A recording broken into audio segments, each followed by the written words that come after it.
Nauwi sa iba't ibang disgrasya sa kalsada ang mga sasakyang beating the red light sa Cebu.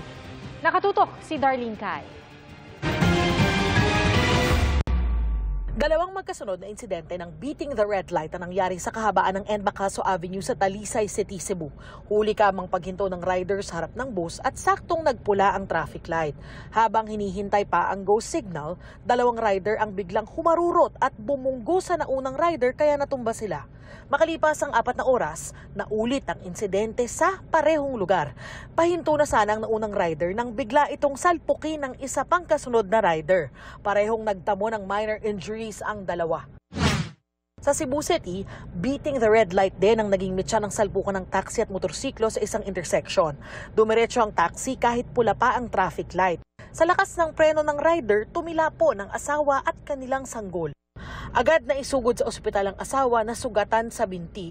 Ayon sa barangay, maayos na ang kanilang kalagayan. Nag-aareglo ang rider at taxi driver na nangako ring tutulong sa pagpapagamot. Paalala ng otoridad, laging sumunod sa batas trapiko para iwas disgrasya. Sa Kalinog, Iloilo, dead-on arrival sa ospital ang rider na edad 72 na natumba at tumilapon papunta sa kasalubong nitong truck na may kargang tubo. Ayon sa pulisya, aksidenteng nagulungan ng biktima sa ulo na pauwi na sana sa kanila nang mangyari ang aksidente. Hawak na ng pulisya ang truck driver na di pa nagbibigay ng pahayag.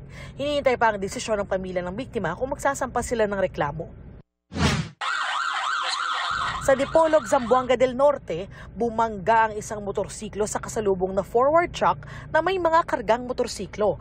Ayon sa pulisya, tinangkang mag-overtake ng truck sa isa pang motorsiklo sa harap niya. Sa mga sakay ng motor, dead on arrival sa ospital ang rider pati ang kanyang anak at pamangkin na parehong edad siyam. Kritikal ang isa pang pamangkin na nagtamo ng head injury. Batay sa investigasyon, ihahatid sana ang mga bata sa paaralan. Hawak na ng pulisya ang truck driver na wala pang pahayag.